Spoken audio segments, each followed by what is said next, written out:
pour célébrer ensemble, même après la date, la journée nationale du mouvement des femmes haïtiennes. Une journée d'engagement, de mémoire et de résistance. Une journée qui, depuis 1986, rappelle au monde que les femmes haïtiennes ne se contentent pas de survivre. Elles luttent, elles construisent, elles inspirent. Le 3 avril 1986, quelques semaines après la chute de la dictature, des milliers de femmes haïtiennes descendaient dans les rues de Port-au-Prince pour faire entendre leur voix. Ce n'était pas une simple marche de protestation. C'était un soulèvement d'espoir, un appel à la justice, un cri porté par des décennies de silence forcé. Elles réclamaient des droits, des protections, une reconnaissance. Elles réclamaient surtout que plus jamais leur vie ne soit effacée des décisions de la nation. Aujourd'hui, 39 ans plus tard, leur combat est toujours et encore vivant. Il est en vous, en nous. Il nous guide, il nous interpelle, il nous oblige. Nous nous sommes réunis ici aujourd'hui non seulement pour rendre hommage à ces femmes pionnières, mais aussi et surtout pour réaffirmer que leurs luttes ne sont pas terminées. Leurs victoires ont ouvert des portes, et ces portes doivent rester ouvertes malgré les vents contraires. Car hélas, oui, des vents contraires sont là. Ce combat pour les droits des femmes, pour l'égalité et la justice n'est pas nouveau et appartient aussi à toutes les femmes au monde. Il a même traversé les générations. En 1945, il y a 81 ans, lors de la création de la Charte des Nations Unies, plusieurs femmes venues des différents pays du monde jouèrent un rôle déterminant pour que l'égalité entre les sexes y soit consacrée comme un principe fondamental. Et elle demeure inscrite dans les bases même de notre organisation des Nations Unies qui réunit la volonté des États du monde. Le multilatéralisme a été établi et encore les bases du droit international qui nous gèrent. Au temps où nous vivons aujourd'hui, hélas, le multilatéralisme est menacé.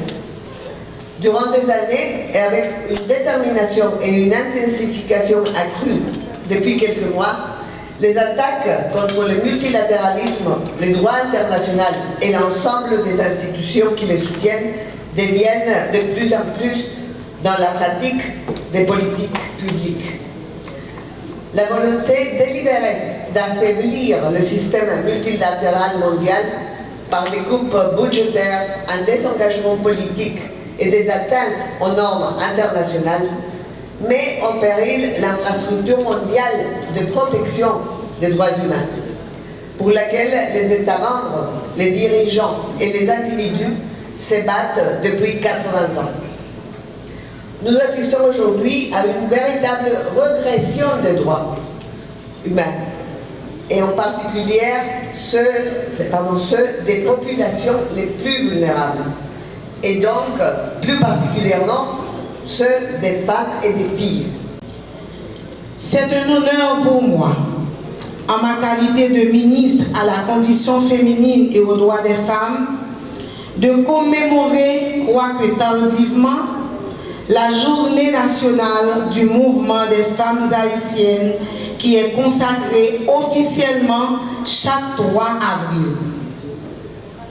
Cette date se veut commémorer une histoire de résistance, de courage et d'espoir, celle des femmes haïtiennes. Elle marque certainement un jalon essentiel dans l'histoire du combat des femmes en Haïti. Cette histoire écrite par des pionnières qui, au prix de luttes acharnées, ont tracé la voie vers l'émancipation politique de notre nation. En effet, elles étaient plus de 30 000 femmes dans les rues le 3 avril 1986 pour revendiquer leur place légitime dans la vie politique du pays dans un élan de courage et de détermination qui, jusqu'à ce jour, reste un symbole puissant de résistance et d'engagement par rapport à l'amélioration de la condition féminine en Haïti. Ces femmes, ajoutées à celles qui leur sont précédées, par leur mobilisation, ont tracé la voie de l'émancipation féminine dans notre pays.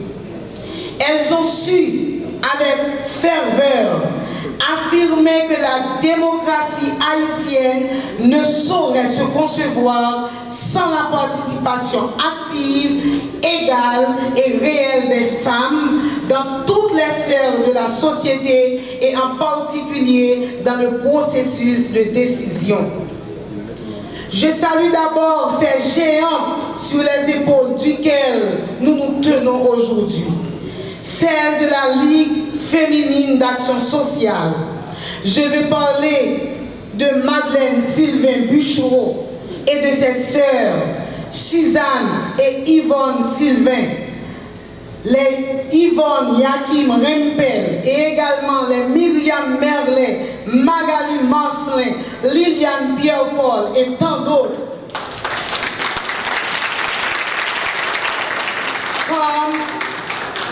Connues et anonymes que je ne pourrai malheureusement pas citer toutes.